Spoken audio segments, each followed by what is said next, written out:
Abisa for mama kwa ba ye to aso na ye de apomuden komo no ene ye de to aso ye da Amen Scientific Herbal ni Alternative Medical Hospital ase so wo de ayareshepa abre wo manfo apomuden adwumayfo nursefo adokitafo wo munyina da anim etie na wo wa ya afo ho adaje wo de aduro kan wo behwe hu se ho atɔ na wa yareshenso ne bo enye de eye Amen Amen ye dase enti mpacho hwehwe Amen e cha kwan enne na kwaji ayareshepa for 020-722-9505 and 024-5275-254 and 0244-227192 Amen na o say Allahu Shafi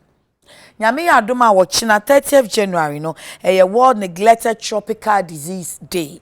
Ghana ha say so baby a we ye tropics ni musa. Yade ni bi won mu a yani enhyeda enko ho. Enti eduru bre say yes say ye twen adwen esi so. Na ye di ehonkomo. Ye ne Ora Bright Alomatuya wo ye Deputy Chief Biomedical Scientist Neglected Tropical Disease Program Ghana Health Service and eba be di enkomo yi.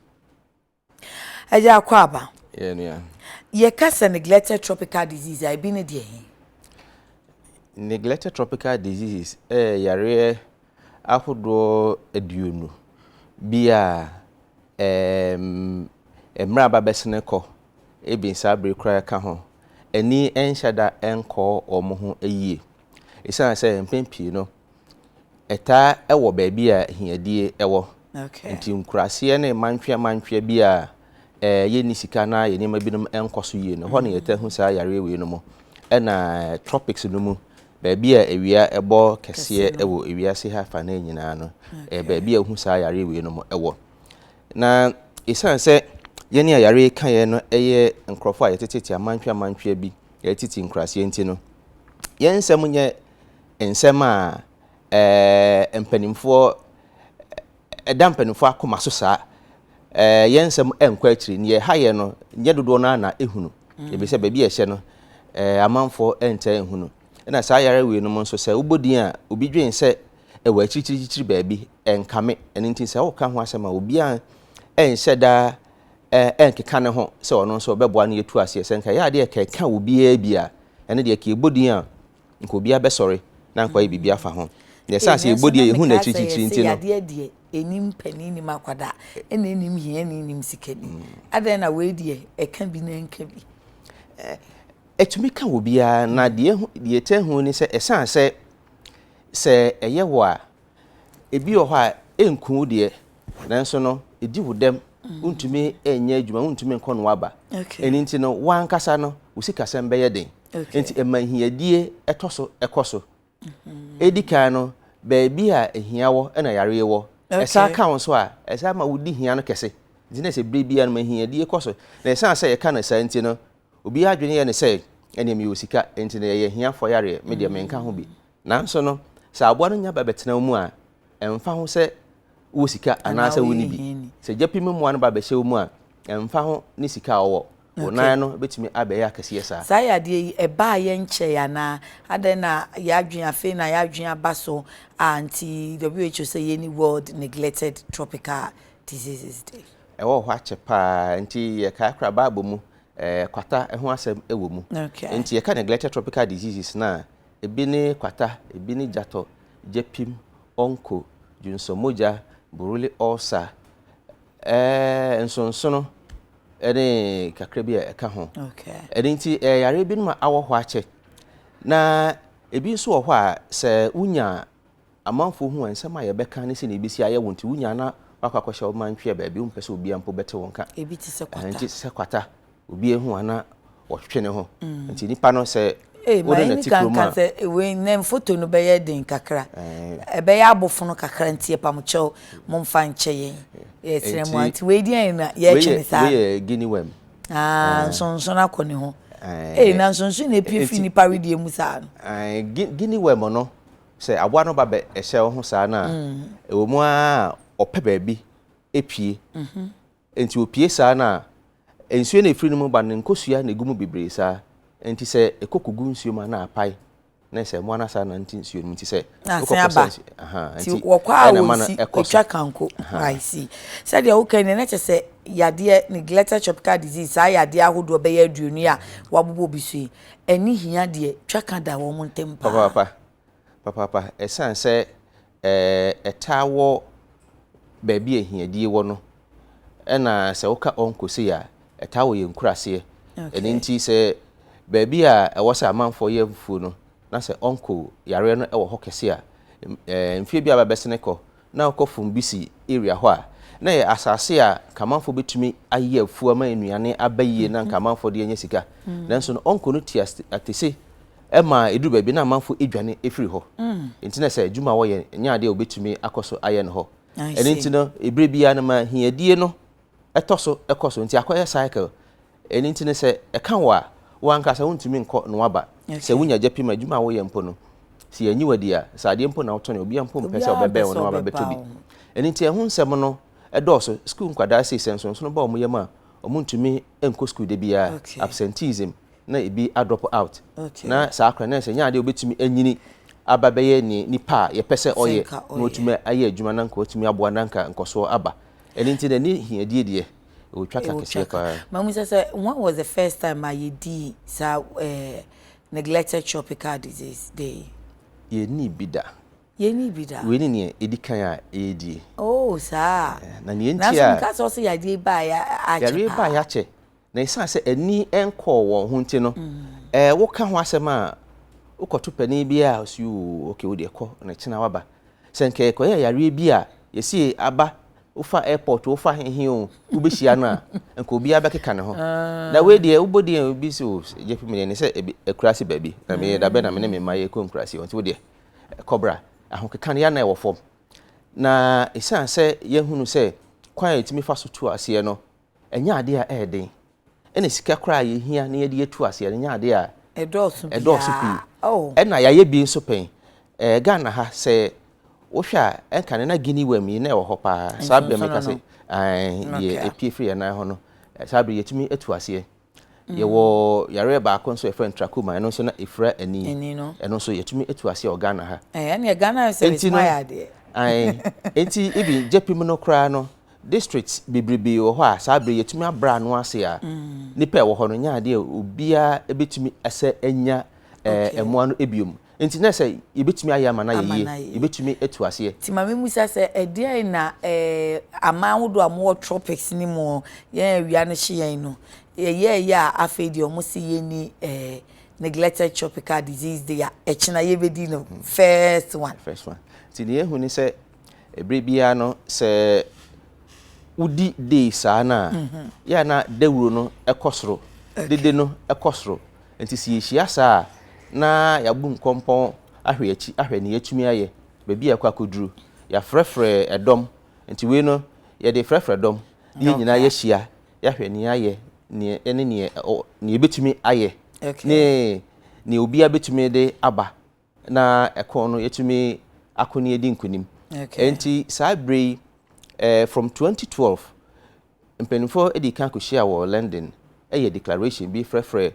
akuakuo ni nyuma ni omo ye no bebrebe ema omo ka bomu obi aye se o ye beboa na by 2020 etumetu ase na sabre na ko no ebi da so ewo yanim nti mpenifo asa ye nhyehyeye a 2020 ekopem 2030 ye bese yesa ekeka ehu biom ni ye hwe bebi aye akwakoduru ni ye wose ye na idi etu ase eni nti 20th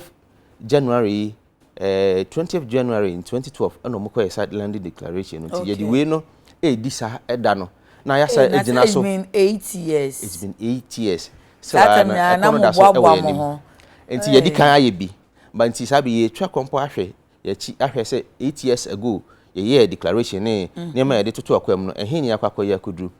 na the next 10 years no sabi ya adwen se kwata by 2030 die na yetumetu omu nyina ase nti sabi ye fredo mu nyina ye nyina ye mra na ye mekeka ya adwene mom na ye hwe na yebetumi aye na nyina yetumi edi etu ase kra enti ka de motumi achieve ni bi che 8 years ni no modern monarch say enti from 2012 by 31 countries at least omatumi etu at least one neglected tropical disease ase nti se ofa Ghana ha se ya yetumi etu mienu ase yetu Guinea worm ase na yetu trachoma nso ase Togo ha ya se omatumi etu jepim ase nti yenso yeguso ayekọ anime eni nti se adwuma no nti se adwuma no se emoa no eba mu na se nyina yekeka ye ho bom a yebetumi fi se ekọ na eden enye baakofo adwuma we di ba na we say yen say ankra yen say oman ana aban enti nyina so yasede ebi ne se yen hyehyɛ na se ka se yede enroba na ba becha ma obia na atumi atu ase de afiri hɔ mpempie no esa se ye che no free yen manfo nkotonti no amanfo e kan se bebrebe de fa ebi mpo fi se eno no nye ene ye becheche de akum nkwadaa de afiri hɔ na ɛho se bebrebe eni nti ye be stress ye nyina so ye beti ase se ye yese ya ene betumi atu ase de afiri hɔ sa de ya na ni pampe ne mo ntonwe se mo be ka se once dukra mo famra no wo hu se mitua aka eno so bebrebe ntumi nto once di no edin wo baby okay enti ye pese nyina nti se ye de ba ne ye toa ne ye ka se je wo de na wo so wage apomden aso ye fo nso ye nyina nso me ka se yaye bi nanso na kono ye nwie ye nkoso na ye nko fi se baby a ɛwɔ sɛ amanfo nante kɔ ne edi no kɔ ye bi twansuo ye fa baby a ni si ye fa ye be nante akwan bebre ye be sa da volunteer fo nso ase omo nante afie me che no ye ntua wonka nanso moto mo ho asi o se omo ebedi sa adwuma na ye be stress adwuma ne ye nwie ye nkoso na ye moa aban ne mpanimfo nso ye be stress ye nim se ye bidie nanso no ye nya biom enka ho ne mfantu ase krakrakra sa yare we no ma making se ye boabo ye niema no na ye disika kakra hyemu a ye betuma tu ase kra se ye fa ne se afibia mpo se Ghana ban ka se wo twa at least $5 million e de ato ho se for neglected tropical diseases nyina se ye mfa nya adwuma make se hwie be enu 2030 ne de ye betumi etu mo ase kra ye boje pimidin a nya de a ohwehwe bia obehunu na emom omo ade ne form wo kra wo kasa wo ka se ya ai se mo bodaru kra emfa omo ho omo mpahwe efo na mekram se ne mo nton ma omo no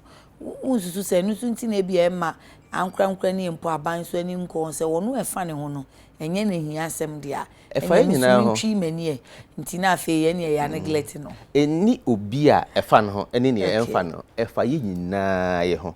se me ka se ye nyina ntontom kaye nti elefantia sese mu bia betumi anya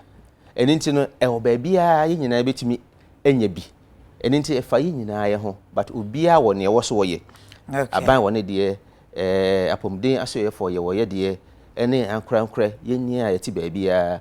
se me ka se even obi mpo ho ye health worker enso nunu mpo ba na adwen still na adwen ye ne se yare no wa chichichi ba bi e ba ono kra empese obefa nti ye nyina ye hunu se yare no eben ye pa se ne ye dwen no ni nyina eben ye ye sorry ye ka boma ne betuma tu ase de afiri ho ansana mabisa se china ye bedi da ne se no my answer sa questions me no we free Facebook emra na citizen Francis say o my achi na me musa o say can these neglected tropical diseases be prevented by immunization?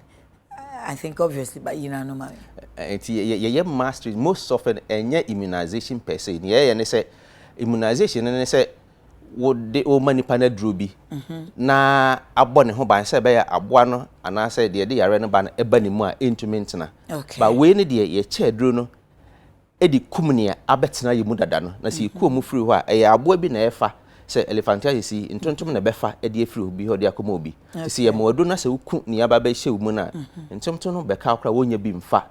enkonkoma ni powerful bia enti there is a bit of a difference enye immunization but then na preventive there. Okay. And mami musa empress na ba ko say ask him how well does it get to the villages enti mutimu konkrase tu baby a wa wo ka say ai say hoyani nko no na mo de mo ye de edumani du enti ye hwehwe volunteer for mo tete nkro no mu ani ama mo tete ya mo mu no mo akotena ho na mo ache e de ama won krofo omo ti ase ye won chema ne moro so na won chema ne eso ma enti mafo eno ani aye de atutra koma ne nyina ase enti ntete omo hia bia ye de ma won enti idru ba bia Nemo ye problem akese no kra wo nkura akese no mu. Ade. If you say obi adwen say oh me de we no me de me yare ameko hospital. Ye nim say because elephantiasis say ona no nya ye wi a any cure you can only manage it. Enti prevention e very key. Onko fra wani a entumi ensa biom. Nti wo sika say akra na enyaje wani na age afrum se mawi. Nemo ye hunu no sa nti duro bia kromum no ye na ye kyerɛkyerɛ ho. Okay. Nkurasefo no obi yo ho a ne duro a obenya anom sunsun duro obenya anom nyina ene ne ye de brɛ no wo ne kura na se no. Okay. Enti si ye gya sa nwuma yiye mfie beye mienu ana miensa emamu ha ye bedwane be ya sempa mfie bi abese ne ko na akoda bowa na sunsun etumi epie to akoda etumi gya na obese na sunsun ese ne to se sabe ye hunu bio nti ye koso a damase mamumu ni adwuma chef man o say wa tunsu kuma so say ya my worry is with the leprosy and how it's called a neglected disease because we see people everywhere with leprosy. It's just that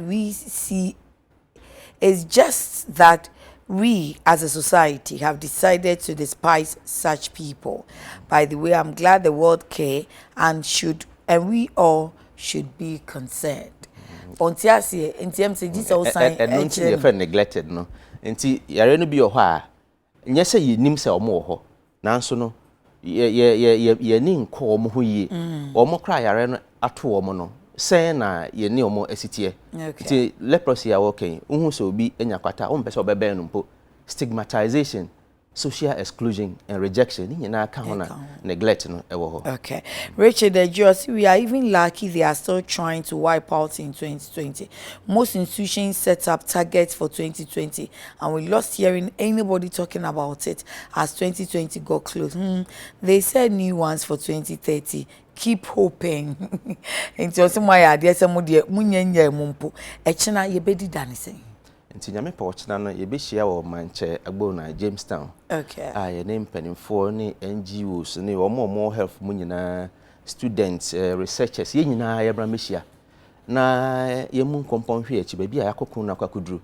Ni ye hwe niema aka e wose ye. Na obi anso mu bi. We nka so ne mafa ha, we maso ha. Na yensom nyina yentumi emaso na yemfa nkokudu ba bi a wo se edu ntinya mpa ochina no efiri no ndu ekokopem du mienu. Okay. Ye be hia o mancha agbo na 2 hours per ye na ye wie ba se question bi a ho a obetumi abusa e be stance a ye be chekere ne mamu nti ne se bibia kire obi adwene obetumi aba na ya chekere mu nti ye be hia ye nyina ya twetwe nkomo na yesu ne ma na ya tene ma se enti asudie da ye nyina yeso se ye be kwa akobua na ye kama eja bright aloma tu anope ye dase pa or a deputy chief biomedical scientist neglected tropical disease program Ghana Health Service na we any dey in Kenya World Neglected Tropical Disease Day wodi enti maiden one no na ewiase nyina edi obviously aye world di any the whole